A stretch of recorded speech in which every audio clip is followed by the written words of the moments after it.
बुले शाह साहब फरमाते हैं, राती जागण करन इबादत ते राती जागण कुत्ते तिह तो उत्ते भौंको मूंहों बंद ना हुंदे ते जा रूड़ी ते सुत्ते कुत्ते तिह तो उत्ते ते खसम अपने दा दर ना छड़ दे भावें वज्जण 100 जुत्ते कुत्ते तिह तो उत्ते। बुले शाह कोई रफ्त दिहाज ले नहीं तो बाजी ले गए ने कुत्ते। बुले शाह साहब यहाँ पे कुत्ते को एक अलामत के तौर पे इस्तेमाल कर रहे हैं कि इंसान नसीहत पकड़ सके कि देखो कुत्ता कितना वफादार है अपने मालिक के साथ, और इंसान अपने मालिक को भूल बैठे, कसम अपने दर ना छाड़ दे और अपने वो मालिक का घर नहीं छोड़ते, बेशक 100 जूते पड़ जाए। और इंसान एक गम के बाद फौरन खुदा से ला ताल्लुक हो जाता है, कायनात के कदीम तरीन तसव्वुरात पे आवाज और सवाल उठा देता है। मगर बुले शाह साहब ने ये जो कुत्ते को या एक जानवर को अलामत के तौर पे इस्तेमाल की, कोई नई बात नहीं थी। ये बहुत कदीम तहजीबों में भी ये सब होता रहा। सबसे पहली मिसाल हम ले लेते हैं एसोप की। बच्चों की जो मशहूर कहानियां हैं वो एसोप ने लिखी थी। यूनान के ये राइटर थे और कहा जाता है कि इन्होंने इंसानों को नसीहत करने के लिए जानवरों को एक हम क्या कहेंगे अलामत के तौर पे इस्तेमाल किया और इंसानों को नसीहतें की। और आज तक हमारे बच्चे जो कहानियां इस्तेमाल करते हैं कि वो बेहतर हो सकते हैं, तसव्वुर अखलाक अपने अंदर बेहतर करें, वो एसोप की लिखी हुई है कि लालच बुरी बला है वगैरह वगैरह। मैंने अपनी किताब में एक पूरा हिस्सा इसके ऊपर लिखा भी था कि आज भी इंसानों को नसीहत करने के लिए या तो कानून है हमारे पास कि वो अखलाक की तरफ आ जाए, बुरे काम ना करें, या कहानी कि हम अपने बच्चों को कहें कि देखो लालच बुरी बला है और चादर देखकर पांव फैलाएं वगैरह वगैरह। ये सारी बातें बच्चों को बेतकल्लुफी में ऐसी कहानियों से पढ़ाई जा सकती हैं जहां पर जानवरों को एक इस्तारे के तौर पर इस्तेमाल किया हो। हम जानवरों को इस्तारे के तौर पर इस्तेमाल क्यों करते हैं, इसकी बड़ी तरीन वजह अहमद जावेद साहब की अगर हम एक बात से इंस्पिरेशन लें तो वो कहते हैं कि तनकीद जितनी भी गलत हो फायदा देकर जाती है और तारीफ जितनी भी दुरुस्त हो नुकसानदेह है। लेकिन लगता है कि जदीद इंसान इन बातों को अब मानता नहीं है। तनकीद बस किताब की सूरत तक किताबी बातों में अच्छी लगती है, उसको सुनने के लिए अब वो ज़र्फ नहीं रहे और लोग बस तारीफ को ही पसंद करते हैं। लेकिन एसोप के अलावा भी ये बहुत कदीम तहजीबों में यानी कि हिंद की तहजीब में भी ये देखा जा चुका है, और वो है कलीला और दिमना की कहानी, जिसके लिखारी का नाम बिटपाई कहलाया जाता है। ये दो हाइनास की कहानियां हैं, कहीं पे जैकल्स के बारे में कहा जाता है, जो कहानियां सुना रहे हैं मुख्तलिफ जानवरों की और इंसानों को नसीहतें कर रहे हैं, और कहते हैं कि इस कलाम की ये इतना मशहूर हो गया कि मुख्तलिफ बादशाहों ने इससे फैज हासिल किया कि कैसे कलीला और दिमना की कहानियां जो है इंसानों को बेहतर तर्ज जिंदगी की तरफ माइल कर रही है। सवाल अहम यही है कि कदीम राइटर जो है वो ये बात कैसे जान गए थे कि इंसान जानवरों की जुबानी ये बात समझ लेगा। ये जब जो जानवरों से इंस्पिरेशन लेकर या जानवरों की जुबानी इंसानों को नसीहत करने की चीज रुकी नहीं। हत्ता कि जॉर्ज ऑरवेल का जो एनिमल फार्म है उसमें आप जानते हैं कि बोल्शेविक रेवोल्यूशन के ऊपर है कि जो हमारे आइडियल्स हैं अगर वही हमसे बगावत कर दें, वो जिनको हमने अपना लीडर रहनुमा माना और वो भी बगावत कर दें और वो भी वैसे ही निकले जैसे पहले वाले थे, उसके ऊपर जॉर्ज ऑरवेल का एनिमल फार्म है, जिसमें उसने पिग्स को इस्तेमाल किया कैरेक्टर के तौर पे। और नेपोलियन एक पिग है और जो स्टालिन का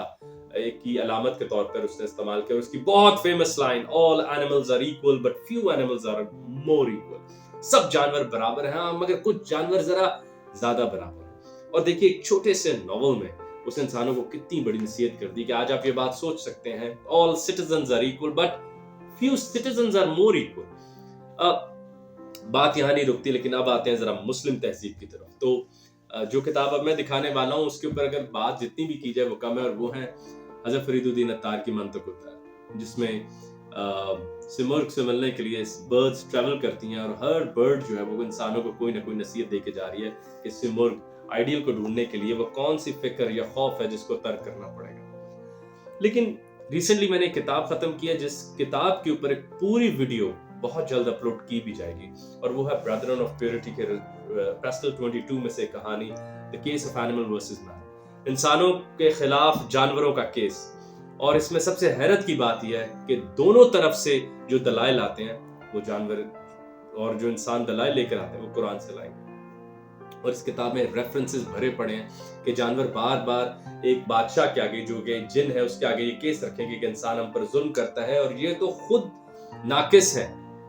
या सिर्फ कहता है बन ना सका, और हम देखो खुदा की मदद करते हैं। और ये तो मैं आम मजहबी बात कर रहा हूँ, इसके अलावा सेकुलर दलाइल ऐसे कि आप हैरत ज़्यादा रह जाएंगे। और ये कितना कदीम ज़माने में लिखा بلکہ میں نے اپنے ڈاون والے لیکچر میں خصوصاً اس کتاب کا کچھ حصہ کور کیا، لیکن اس کے اوپر خصوصاً ہم ایک علیحدہ ویڈیو بنائیں گے، اور اس میں تمام جانوروں کی ترجمانی کی گئی ہے، ہر طرح کے جانور، بلکہ انسیکٹس، حتیٰ کہ مچھلیوں کی ترجمان بھی انہوں نے چنے، اور آپ حیران رہ جائیں گے دیکھ کر کہ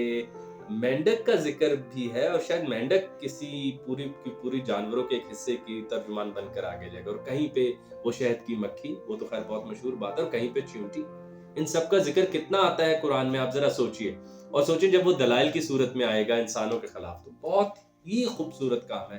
مطلب کہ I would fully recommend everyone کہ وہ اس کو پڑھیں، وہ ہے The Case of Animals versus Man۔ سوال یہ پیدا ہوتا ہے کہ جدید تہذیب میں سب باتیں کہاں گئی؟ اب ہمارے پاس سکول ہے لیکن اخلاق نہیں ہے، اور اب ہمارے آج کل کے بچے، جو جاوید صاحب فرماتے ہیں کہ زندگی کی اس سطح پر آگے کہ وہ بیٹھے بیٹھے تھک جاتے ہیں، حتیٰ کہ ان کی تھکاوٹ بھی انسانی نہیں رہی، ان کی تھکاوٹ بھی جسمانی نہیں رہی، اور تصور اخلاق کو ہم نے ایٹیکیٹ سے ریپلیس کر دیا کہ اس کو میز پر چھری کانٹا کے ساتھ میں پکڑنا ہے، لیکن تصور اخلاق سے وہ دور ہے، وہ دو ہی اصولوں پر زندہ ہے، ایک لالچ پر اور ایک لذت پر، اور اس کے اوپر تو آپ خود جانتے ہیں کہ تہذیبیں بہت زیادہ دن کھڑی نہیں رہ سکتی، انسان ہونا مشکل ہو جاتا ہے۔ یہ سب کیسے ہو رہا ہے اور اس سب کو کیسے درست کیا جا سکتا ہے؟ تو بہت عام سوال ہے، لیکن آپ یہ دیکھیے کہ جانوروں کا تصور جدید تہذیب میں صرف اور صرف زو میں ہے، یا وہ امیروں کے گھر پیٹس کی صورت میں، کہ وہ یا تو ان کو فرحت دے رہے ہیں یا وہ باربیرکس کی طرح بند کر دیے، کہ ان سے جو نصیحتیں لینے کا سفر تھا وہ ہم نے ختم کر دیا، اس کو ہم نے معطل کر دیا، اب ہم اس سے کسی قسم کا فیض نہیں لینا چاہتے۔ ہمیں لگتا ہے کہ جانور یا تو بس ہمارے فائدے کے لیے یا یوٹیلیٹی فنکشن ہے، یا وہ ہمیں فرحت دیتا ہے، یا وہ ادھر وہ زو کے اندر اس کو بند کر رکھو، یا تہذیب سے دور، تہذیب آپ کہیں گے وہ جگہ پہ جہاں باربیرک چیزیں نہیں ہیں ان کو جنگل میں رکھو، جہاں پر زو کا تصور نہیں ہے وہاں پہ بھی ان کو تہذیب میں آنے کی اجازت نہیں ہوتی، تہذیب میں صرف وہی آئیں گے جو انسانوں کے ساتھ رہنا سیکھ چکے ہیں، جن کو ہم نے یہ سکھا دیا ہو کہ انسانوں کے ساتھ کیسے رہنا ہے۔ حتیٰ کہ اس خوبصورت سے The Case of Animal versus Man میں Brethren of Purity اتنی پیاری بات کرتے ہیں کہ ایون کتے کو تمام جانور دور کرتے ہیں کہ اس نے انسانوں کے ساتھ وفاداری دکھاتے ہوئے تمام جانوروں کے خلاف ہو گیا۔ تو یہ بہت ہی حیرت کی بات ہے، لیکن اگر ہم آگے جائیں تو ہمیں پتہ چلتا ہے کہ ایون حابیل قابیل کے واقعے میں بھی ایک کوا آیا تھا جس نے قاتل کو بتایا تھا کہ تم قتل ہونے والے کو کیسے دفنا دو، اور یہ بات یہاں تک نہیں رکتی، حتیٰ کہ جب ہم اقبال کی شاعری میں آتے ہیں تو وہ پھر ان شاہین بچوں کو بالوں پر دے، خدایا آرزو میری یہی ہے، میرا نور بصیرت عام کر دے، شاہین کی مثال دے۔ تو ایسے لگتا ہے جیسے